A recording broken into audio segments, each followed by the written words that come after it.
欢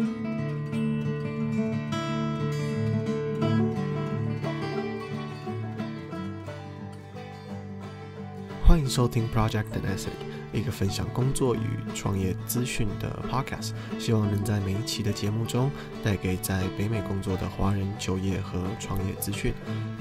这期节目请到了 Steven 跟我认识的时间非常久，目前他是个可以说是在科技产业尖端的 developer。他是我一个非常喜欢聊天的对象，每次讨论总是能学到新的知识和新的观点。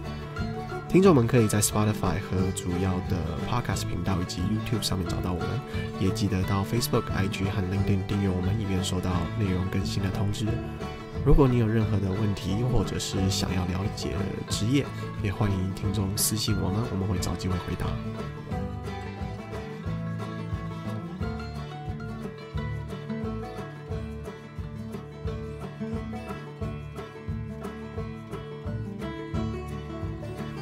其实我一直不知道你大学到底读了多久。Like I didn't know that. 我大学读了差不多，应该有6-7年。所以我一开始其实是在UBC 我读 Commerce。然后什么时候2010年进 UBC，然后我那时候2012年来到多伦多。我就换了科系，然后你是当初准备换科系之后，然后才来多伦多啊？就是已经打定主意就是要来。对，因为那时候我其实那时候我读 business， 就是我一开始大一读了不是很顺利，所以那时候我就在想说，is this business the right thing for me？然后我就是有 ponder on this question， 然后最后我就发现说我其实对电脑比较有兴趣 ，so。我那时候还想说，那温哥华跟多伦多，科技业来讲的话，其实多伦多的那个机会比较多嘛。刚好就是我家人也在多伦多，所以我就想说，好吧，那来多伦多看一看。哦，你那时候家人已经搬到多伦多？对，那时候我姐在多大，那她已经毕业了。所以我就想说来多伦多，因为从来没来过。然后就决定来这边读一个 college， 先读 college。我就去一个 Seneca College。在约克旁边。哦，所以你也是哇，你先去 Seneca， 然后才转到约克。Seneca 也是 Computer Science。Computer Programming. So that was my first exposure to programming. 然后，所以你 High School 也都没拿过那种 programming. Okay. And then I learned C++, database, web programming, and then that took around 2 years. 然后我是15年才进了 York. Oh, okay. Yeah, because within Seneca there was 2 co-op opportunities. So actually, when my first co-op was at this medium-sized enterprise company at Markham. Yeah, they do GPS tracking for fleets for big carrier vehicles. So they have a system like hardware and software where they would track the mileage and location. The amount of gas the vehicle uses, I see. So they can get a better statistics of the driver performance. 所以你在那边做的是什么？那时候我第一次进去我就做了web programming. So I actually got started with Microsoft Stack. So I used like C#, ASP.NET, and then I built. It was very simple back then, so that was like around 2013. Right, and then.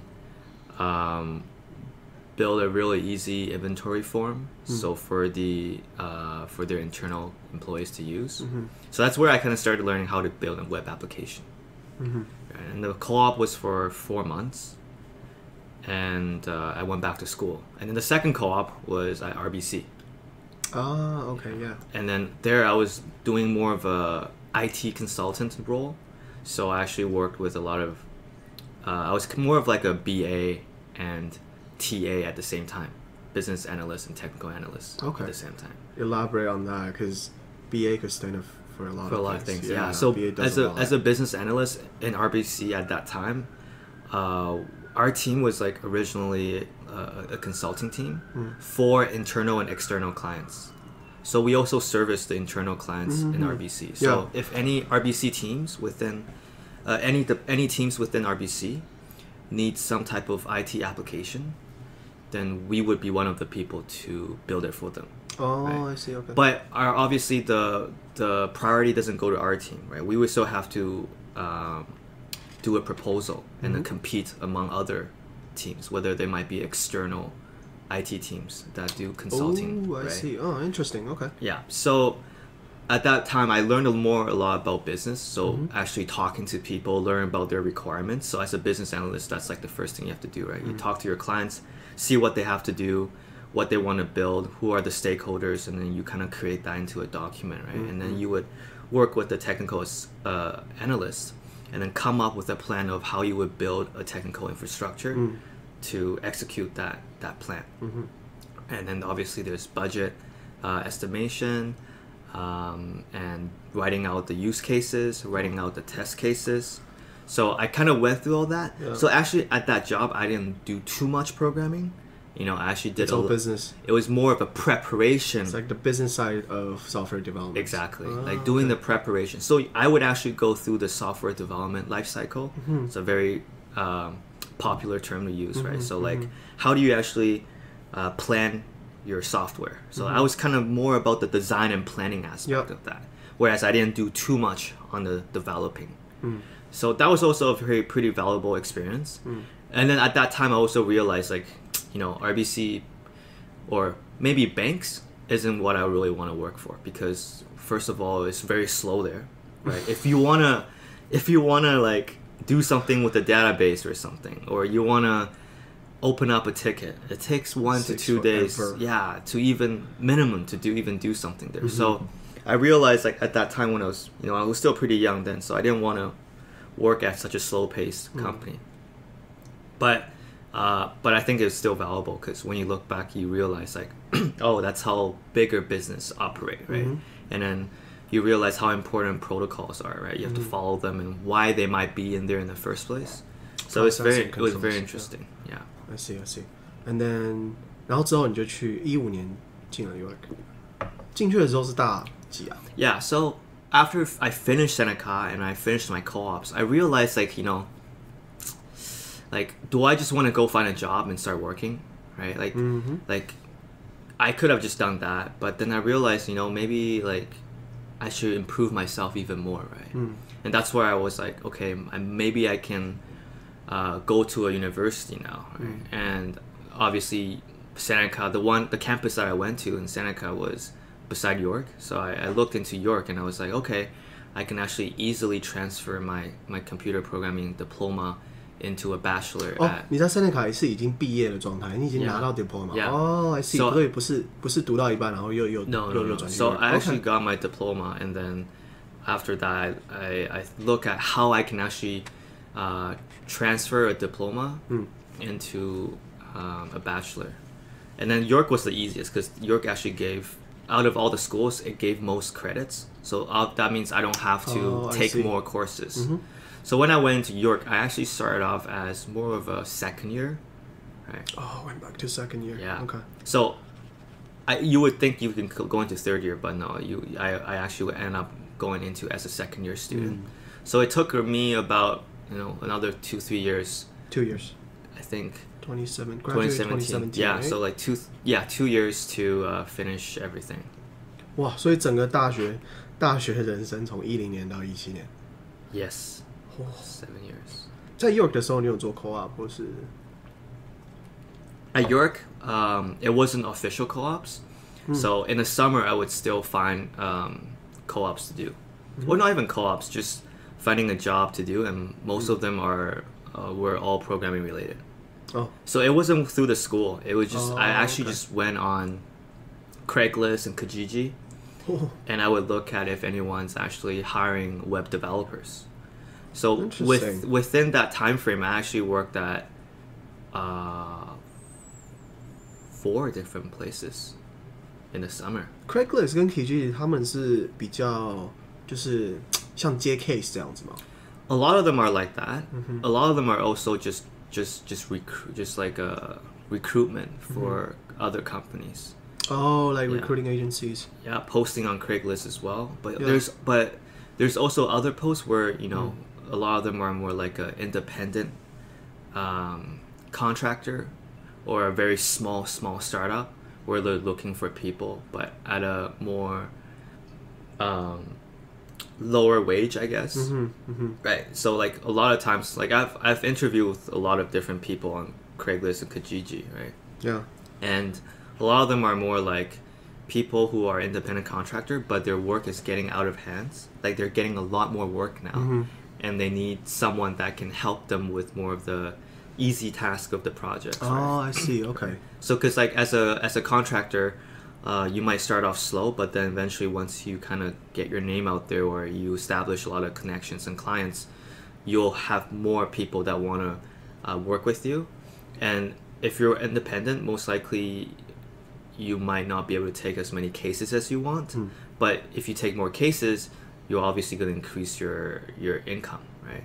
But then I met this guy actually. He was a contractor for a lot of different projects. One of the projects was really cool. He actually built the website for The Walrus. It's a magazine, Canadian magazine company called The Walrus. And they focus more on like less frequent but higher quality articles. I see. Yeah. So he actually built the website for that. And when I first joined his team, we actually worked at a collaborative working environment. So it's almost like the company called WeWork. It was a co-sharing space. Okay. So actually, it was in downtown, and I just worked at that location. So we would have our own tables, and then we would have our own designated tables, and then everyone else is just from different companies. Different companies, yeah. Yeah. It was very cool, and then I get to work on like the database migration and writing some, front page plugins for the Walrus website. So that was very interesting. That's one of the four. One of the four. So what's the other three? Is it all through the same contractor that you work No, with? and then another one was really cool too. The story was interesting because the two founders of another job was that they were actually in the movie business. Oh, film. Yeah, and they had a application. I forgot what it was called, but I think it was called Cinesand or Cinem. So I didn't work on the movie business part. Actually, they were actually taking in side gigs. So they actually had people who wanted to get websites done. So I built an e-commerce website for one of their friends. Wow. And they basically paid me to help them build that. So that was using WordPress and PHP, and it was e-commerce for like a clothing boutique. Oh, interesting. Yeah. Okay. So yeah, and I also found that through Craigslist and Kijiji as well. Yeah. It's almost like all four are like just independent projects on its own. It just happens to, occur at the same time, and you took out all four of them. Exactly. How do you manage that? So good thing is a lot of them are always like project based. So if you finish one project, then you can hop on the other. But I'm sure there's times when they overlap. Yeah, there were times. How do you prioritize? So actually, I did them part time. Yeah. Yeah. So I would work 2 jobs part time, and then kind of make them into almost like a full time thing now, right? Yeah. Yeah. So like for the Walrus, I think I did that like 2-3 times a week. Yeah. And then for the e-commerce website, I did that through They don't even care where you work anyways. They don't have to see you. They don't have to like... Oh, no. For those, I still have to go in. Okay. So you got to manage where you're going to be. Yeah, I still have to go into downtown, actually. Both of them were downtown jobs. Yeah. I think a lot of times, maybe people will think like, oh, if you do IT, you can always work remotely. It really depends on the culture, I think. Yeah. Because especially if you're more of a beginner developer, you probably want to go in, right? You want to learn as much as possible. Of course. But I think once you kind of know what you're doing and you know all the process, it's very easy to work remotely. So you let like all the project manager or whatever know that you're working on several projects and you have priorities to manage. Yeah. So I tell it was very simple. Like I go in and I just work for them. Yeah. But they also know that I'm doing other gigs as well. Yeah. Like other times of the week. Okay. Yeah. Okay. So I don't actually go home and take the work. I just go in and do the work, and I come out and I do something else. Right? And they're pretty okay with that because, as long you get your work done, they're okay with it. I see. Yeah. 毕业之后呢 I graduated in August, and I started working in September, and I actually started looking for a job in July. So I actually I got multiple offers pretty fast. I was actually surprised by that. Yeah, and then and I just started working in September until now. Okay. What are the offers on your hand? I think at the same time I had 3 offers. There was four in total that I had came across during that period. Yeah, I came across in that period. But 3 of them were like firm offers, and one of them didn't get back to me until I accepted an offer. So that's why I didn't count that. Okay. Okay, let's talk about the 3 then. Yeah. Well, actually, my first one, I got an offer from Scotiabank. Yeah. In their capital market department, where I was going to build the back-end system for trading. The job sounds really cool because sounds promising. Yeah, it's very it's a production system, and it has to be real time. So there's a lot of technical complexity involved, and I thought that would be a really good first job, to really learn about all the working parts of a production level taps system. into finance too, right? Yeah, and then the opportunity is it's endless in that kind of environment as well. But the recruiter lowballed me, so I ended up not choosing the job because the offer was just, I think at that time, was just too low. And I think I could have done better, so I just kind of gave up on that. I didn't want to accept it. And while that was ongoing, I got another job from a company called PokerStar. PokerStar is one of the biggest online gambling, right? And their company is actually called Amaya.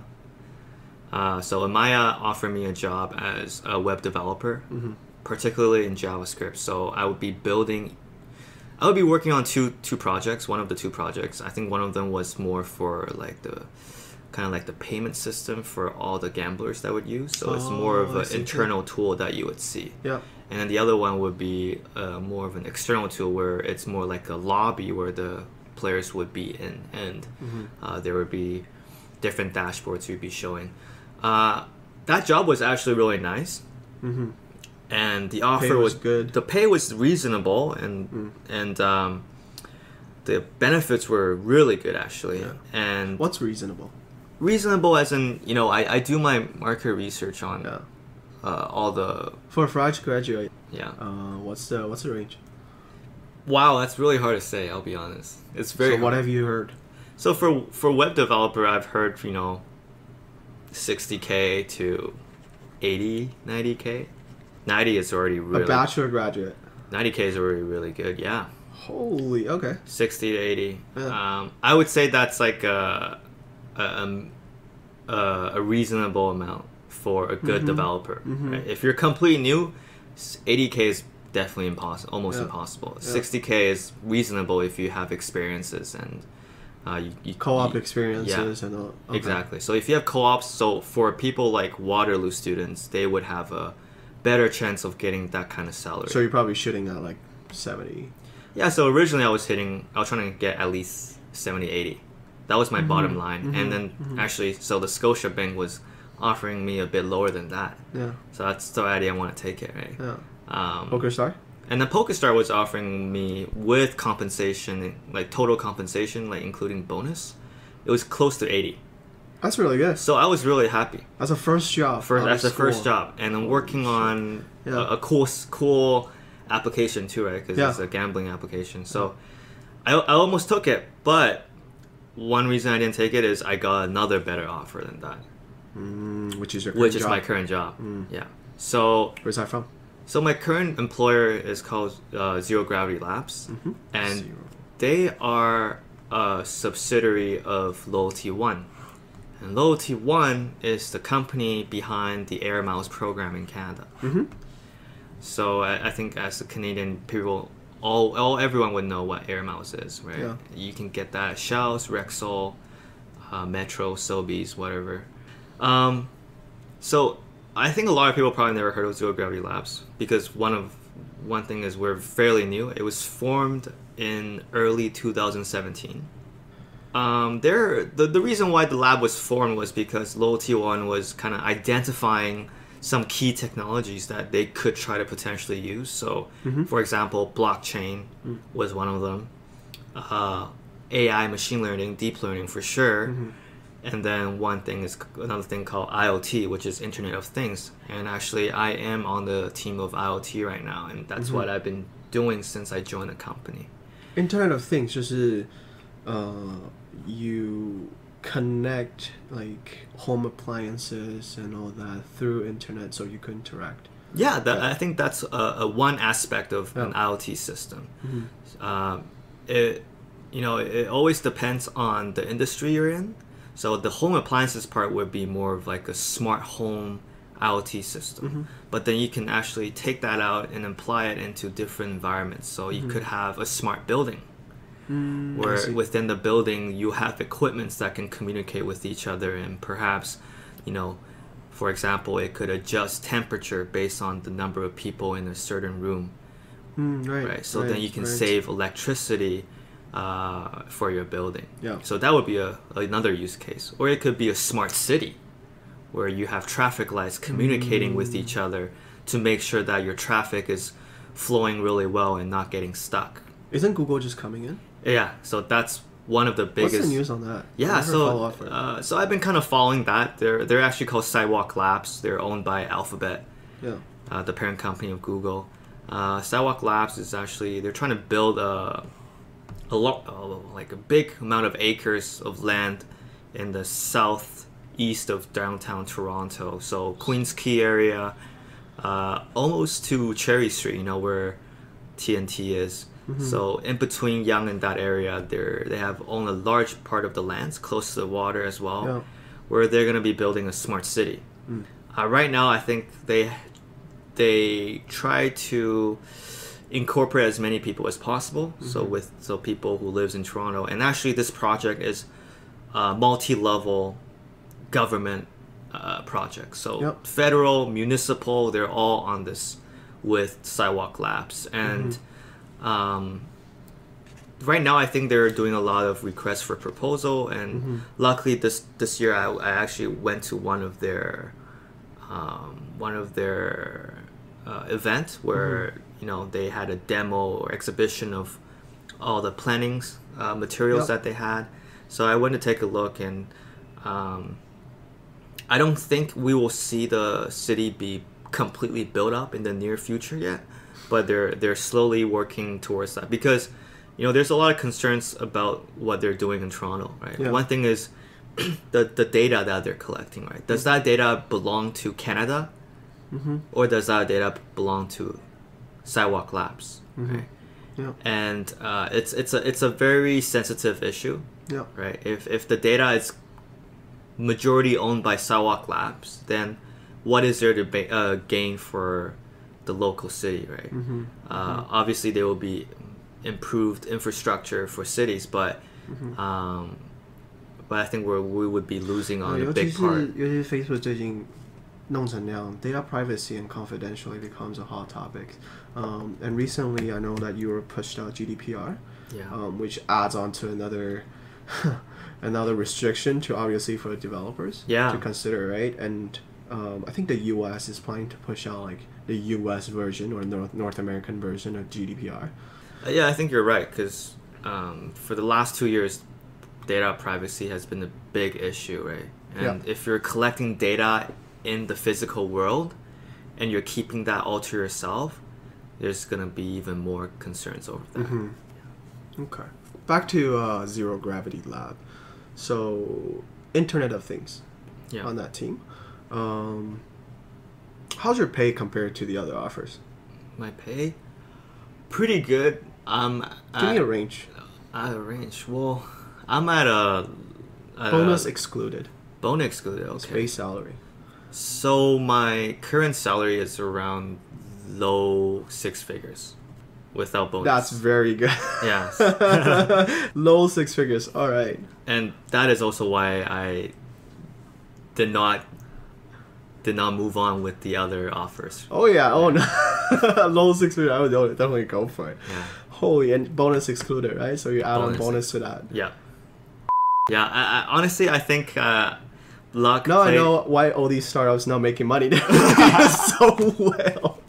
Holy. No, I think I. Holy I cow. no, I, oh my god. I don't want to like upplay this. I think luck played a big part of this as well, because I had a lot of leveraging grounds, right? Because I had 3 offers at the same time, so there was more leverage for me to negotiate for a better salary. How many times did you go back and forth?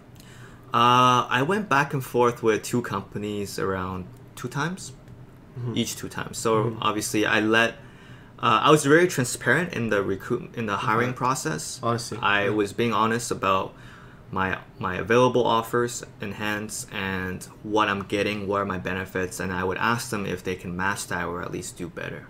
And I would also tell them my ideal range, right? And I think that's one part that I did right for sure, is to use what I had in hands and then play it and then see what I can get back. Yeah, just a bidding war. It's almost like a bidding war, and of course, like, it's not just the negotiation. It's also like I gotta do well in both of them in terms of the interviews. Yeah. Make sure that they really want me, right? So if they don't really want you, even if you have that many offers, they're not gonna care about what you're saying. Did you talk to your hiring manager while you got hired? My hiring manager? Ever? It was the person who decides to hire you. Oh, okay. Yeah, so the 2 hiring managers are both my managers right now. So one of them is business, one of them is technical. So Zero Gravity Labs was different in terms of their interview styles. A lot different from all the other interviews I've seen. So what Zero Gravity Labs focus on is not your technical skills. They actually want to test your thinking skills, your critical thinking, and your planning and design of experiments. Okay? We are a lab that focuses on science at the same time as applications.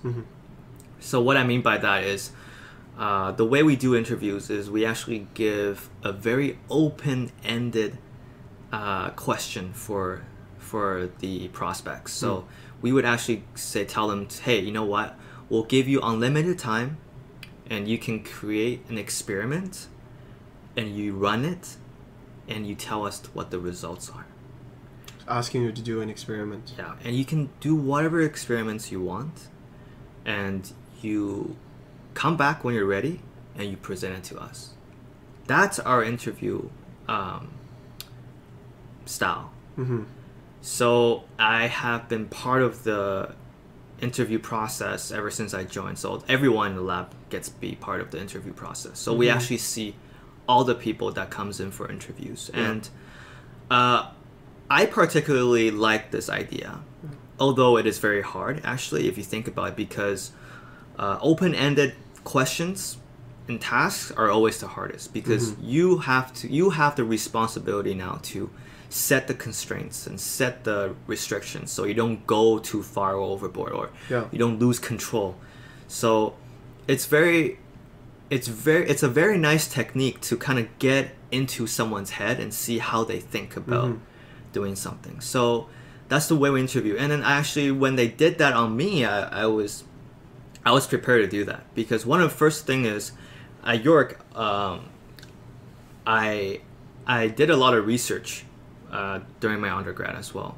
So I actually worked with 3 different professors, and through that experience, I actually learned how to run experiments. So I think that gave me a big advantage, right? Because not everyone ran experiments before at an educational setting, right? And no one, if you never ran experiments, you wouldn't know how to set it up. You wouldn't know how to be statistical about it. So that gave me an upper hand. And at the same time, I also had experience in programming. So when I actually came up with my own experiment, I think I did something that really impressed everyone at the lab. So my experiment at that time was to create an application that can understand what kind of ethnicity groups are in an area. Right? So I'll give you an example why that question would be very interesting for everyone. So if you are a business owner and you own maybe some restaurant or some physical retail store in a place, you want to know what kind of people come into your store. Right? You might be able to, see who comes in when you're in the store physically. But if you're not there, it's almost impossible for you to continuously track who's coming. Right? So one direct obvious solution to that is just have a camera, and the camera is able to kind of figure out who's in the store or not. Yep. Right? But obviously I don't have that kind of settings to play with, so I decided to say, okay, is there an easier way to do that? So I thought about this. I thought about, what if I actually went on Instagram and I looked at all the geolocations within Toronto.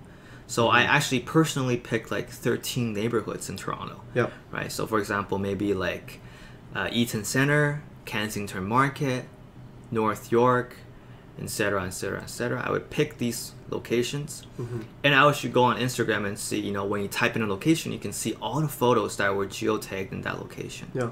What I did is I grabbed all those photos. So maybe I grabbed 1,000, 2,000 photos, the latest one from that geolocation. Yeah. And I would actually feed it into a model, a deep learning model that can determine if there's a face inside the picture. And when there is, I would crop out that face, save it, and then feed into another deep learning model, which can determine what ethnicity that person is. So I took part of training that model where it can determine what ethnicity that is. So my model at that time could only predict 3 classes, which means it could only predict for Asians, Caucasians, and Black.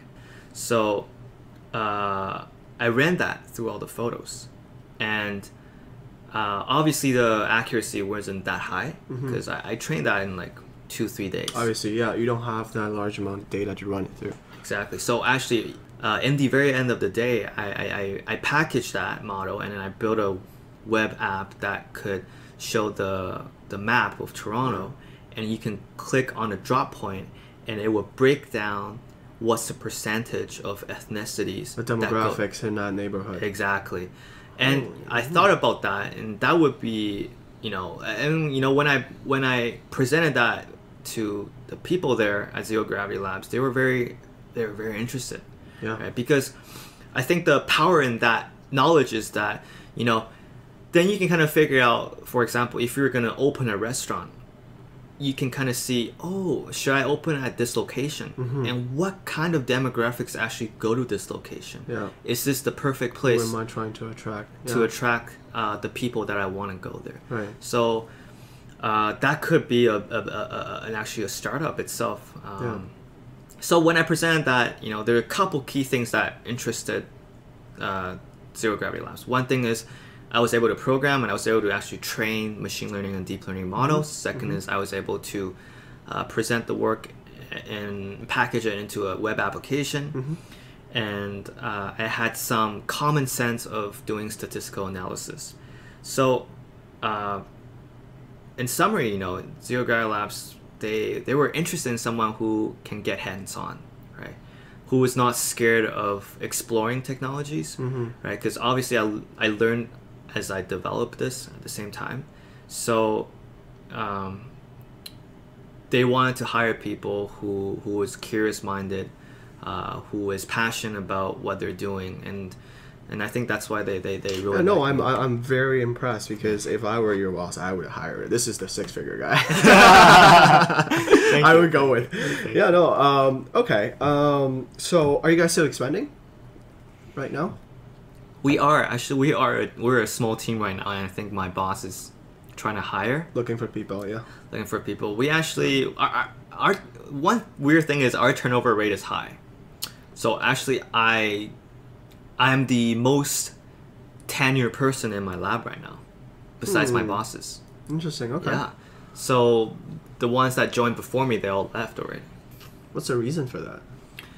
I think there's multiple reasons. Toronto is growing, and people who do work in machine learning and deep learning or even data science, easily it's a better offer anywhere, or just do their own startup, right? Exactly. I think this is becoming a culture of the tech industry. Exactly. Right? You grab some experience here and there, and then you go out and do your own thing, right? Exactly. I think the market is just so hot right now. A lot of companies are just looking for people who have experiences in these areas, and if your credentials are high, so for example, you have a PhD and master, you're pretty much set. There's no way you can't find a job, in my opinion. Yeah. So all the people who left, they all had PhDs. Some of them are already postdocs. So I think it was no doubt that they would get more offers from other places. Right. Yeah. Yeah. So when job security is not an issue, you become invested in interesting stuff. Yeah. Okay. Yeah. Hours? 40 hours, 50 hours? Our hours is flexible, but when we need to work extra hours, we have to, right? So it depends on the season too, depends on the status of the projects. Just right now, before Christmas, we were working 10 hours a day. Right. At least. Yeah. So I would come in at 9 and leave at 7. Yeah. Yeah. And sometimes it's just so slow, right? Sometimes it could be slow because we wrapped up something, we finished the reports, and we're just waiting for the next planning stage. And that time, everything is easy. You can just play video game all day if you want to. Or play basketball. Or play basketball. Or play basketball. For the whole afternoon. Yeah. All right. Work from home, flexibility in that. Yeah, I think our bosses are fine with us working from home, but we tend not to because we found that it's always better to work with your teammates closely. Especially, it really depends on your projects too, right? If you're working on something just yourself, it's okay to work from home. Yeah, especially it's stuff like development, right? It's where it's very volatile, very spontaneous. So like communication is key. Yeah, communication is key, right? Right. So in order to push stuff forward, right? Yeah. All right. Team culture. Can we talk about that? Team culture, yeah. So our culture is constantly changing, honestly, because we have a very diverse group of people. So everyone's from different backgrounds. Not everyone in the lab is from computer science. There's people from mechanical engineering, there's people from physics, there's people from math, there's people from cognitive science. So many different people. So we hire co-ops too every term. So we also have 3 to 4 co-ops every semester, and they all come from different backgrounds as well. So the whole lab is always changing every term. But I think overall the culture is, it's an open culture. We all sit in an open area. We all have our own desk. We can work on the couch if we want. We can work anywhere in the lab if we want. You don't have to dress up too. So we don't have to dress up. Everyone's casual. If there's any conversations happening within the lab, everyone can hear it. So it's very open. Yeah. And I think our bosses do a good job in terms of keeping it open too from their side, because they run AMA every 2 weeks. AMA? Yeah, Ask Me Anything. Oh, I see. They do that every 2 weeks, so we would actually get in a circle, and then they just open up the floor for anyone to ask questions. Yeah. Whether it's work, whatever, anything. So it's a pretty cool environment. Couple suggestion for future graduate or people who are grinding at the industries and trying to get into that startup environment, because your position is obviously a lot is better than most graduate, right? Most of graduate don't get opportunities like yours. So any suggestion for people who wanted to move up, or people who are about to graduate? Yeah, that's a very good question, and I think it applies to everyone too, not even just new graduates. I think one thing is to get as much experience as possible, and I would say don't worry about work experience. Yeah, work experience. Don't worry about the pay. Get experiences, and once you get experiences and you develop a good foundation and mindset, then the money will come, in my opinion. Right. So you think it's that work experience you had throughout the years, and that kind of give you the bounce into your first job, right? Yeah, and I can only speak from my experience, and I have to be honest, I think my experience is actually it's different from most people too as well, because I changed schools and I changed majors, and 3 different schools, yeah, 2 different majors. Exactly, and I accumulated a lot of experiences, and I went from one thing I didn't cover yet is just I went from web development to data science and machine learning too as well, and that transition was pretty tough too, and I had to put in a lot of work into that. But for a new graduate, I think I can speak for the IT side, right? Is in IT, a lot of times it's all about your technical skills, but it's also about your attitude and the way you think as well. Because in a lot of interviews, they ask technical questions, but really they're not there to see if you can answer it right away. They're trying to see is how do you solve a problem, right? And I think that should apply to anyone, right? If someone came up to you and say, hey, how do you do this, right? Can you actually tackle that in an appropriate manner? Right. Do you dodge that right away, or do you just say I don't know? Or do you try to solve that saying, hey, I don't know, but maybe we can figure out this first, right? Or maybe we can do Google this question first, and then it's all about how do you solve a question, because knowing it's almost like anything, when you're, let's just say if you want to build something, right? Do you have the skills to build it, right? So writing an application is almost like building something too, right? Do you have the skills to write an application? But getting that skills is not too hard. You just need to know what's the right tool, what's the right materials, and how do you put that together. And so it's the mindset. It's that you have to be in where you're constantly adapting, constantly thinking new ways to tackle a problem. Exactly. Right? So it's not like, sure, you can have all the technical knowledge. You can write like 15 different languages, but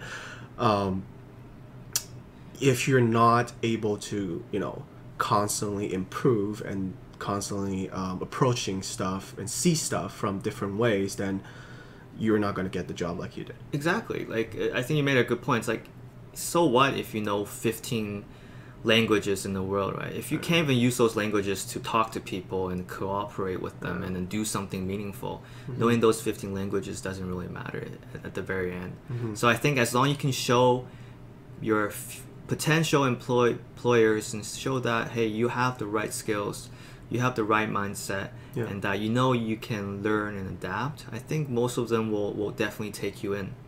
But in terms of the salary stuff, I think that shouldn't be your focus, because that will definitely come once you build the right foundation. Right. Yeah. Not before your full-time job, right? That shouldn't be coming into consideration. Exactly. So if you have to volunteer in order to get some experience that you think is valuable, volunteer. Yeah, That's how simple it is. That's how simple it is. So, for people who have co-op experiences, you're actually very, very lucky.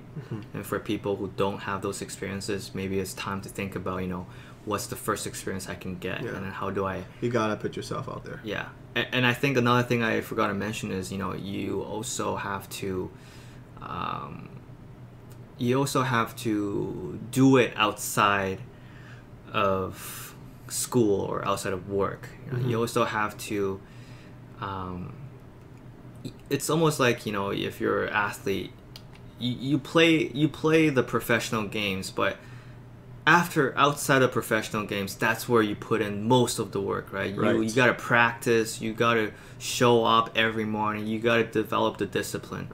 Obviously, you're not going to be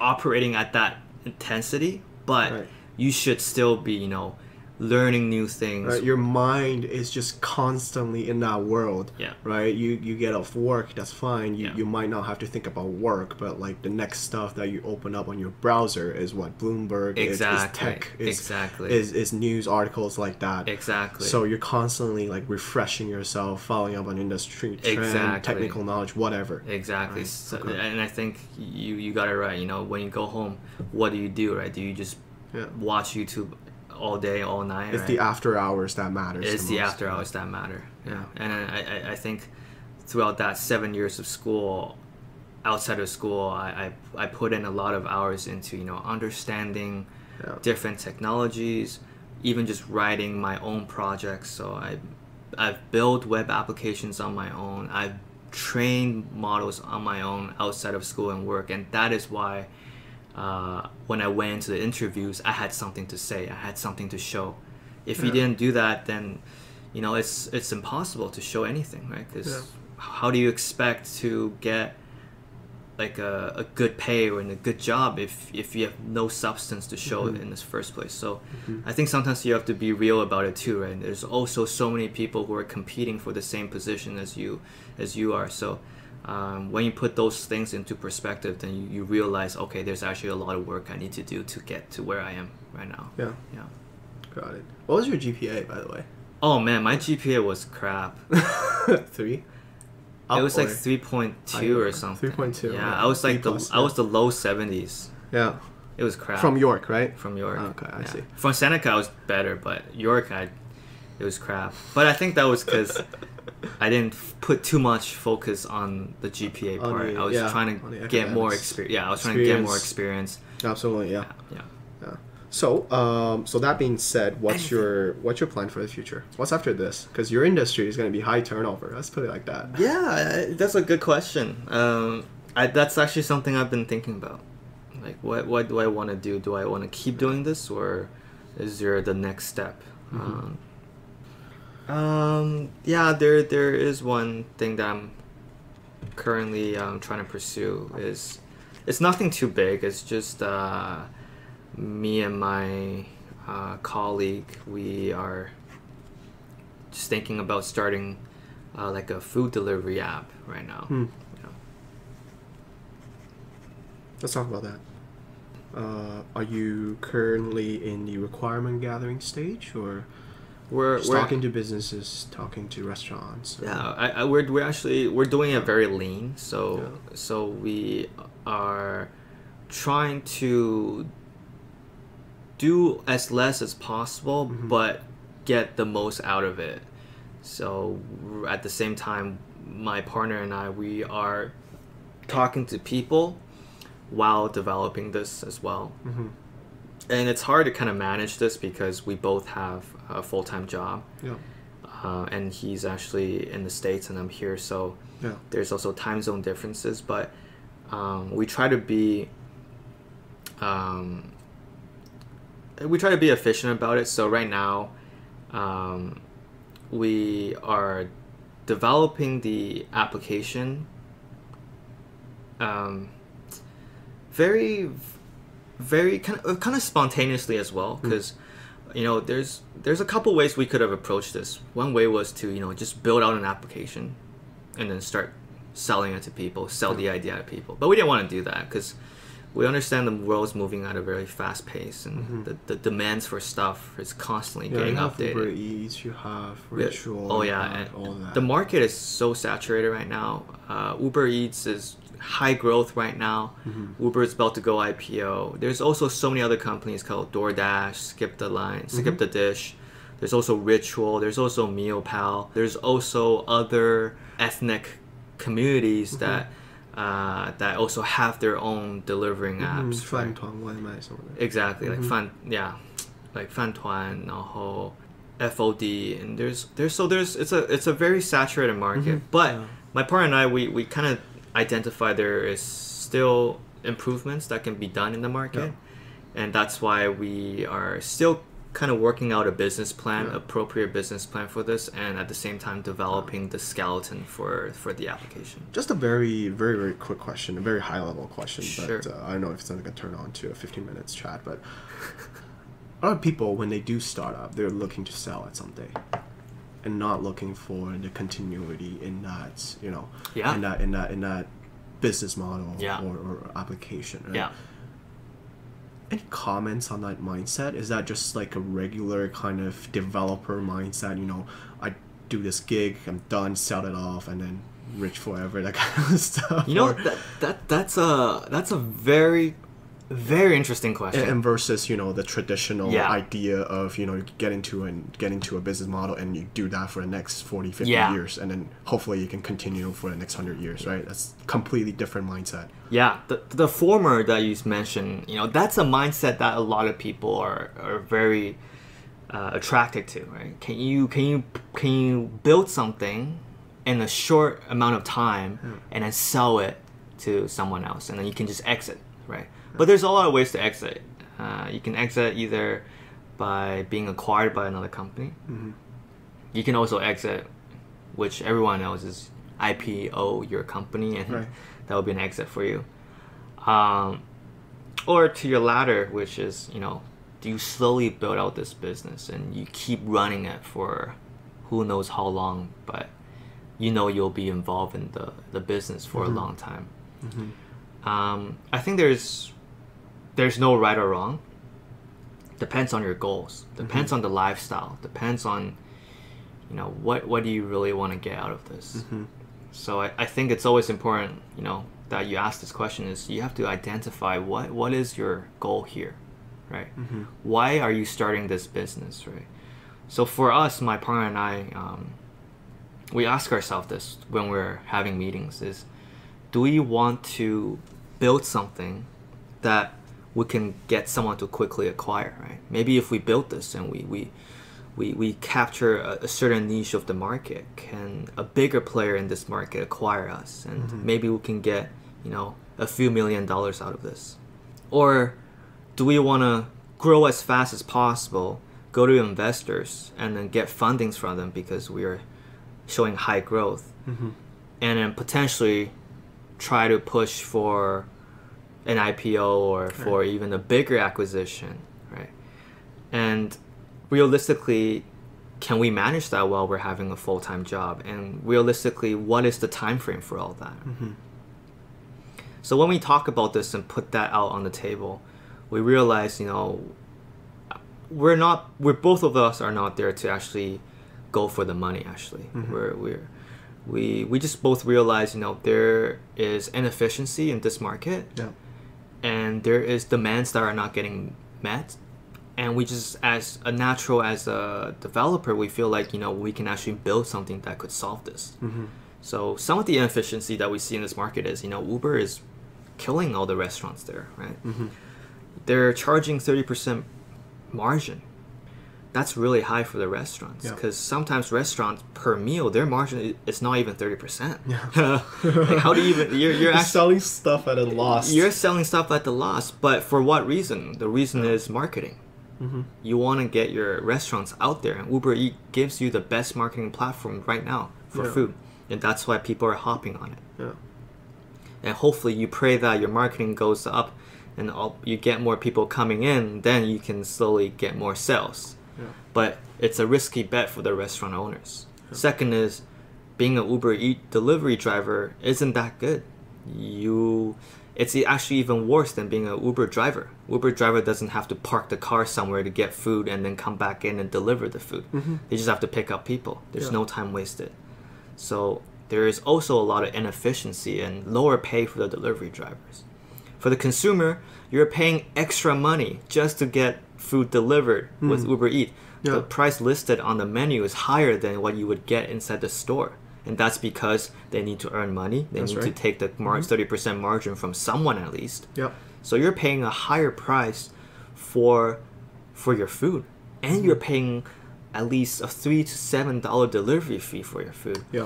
You know, this kind of lifestyle does work for people who are indulging on food, or people who have the lifestyle to support that kind of purchase behavior. But what about all the other people who are more cost conscious, right? Who are not as impulsive as these Uber Eats orders, people who order Uber Eats. So we kind of went into the market research and look at the landscape of the food delivering app market, and we realized there's some things we can try to improve. Yeah. So the idea is try to lower that price or the cost to the consumers, and kind of open up this channel of food delivery to more people, essentially, to those who are more cost conscious and might be more indifferent towards food ordering. I can go pick it up, or I can have someone deliver it to me. All it comes down is the cost. Exactly. It's not about how good the food is. It's about the cost, right? So that kind of opened up to a bigger market. That's what targeting. You made a few points, and this is my first time really even talking about it with out in the public. But for us right now, we're actually still trying to figure out, what's the first problem we should solve here, because there's a lot of moving pieces and running parts, and we know that as a small startup with no funding so far, it's impossible for us to tackle all aspects of this problem. So we're still right now in the stage of identifying what is the first thing that we should try to solve here. And if we can get that right, then we can slowly move out to the other parts and try to solve them as well. Thank you so much for sharing with us.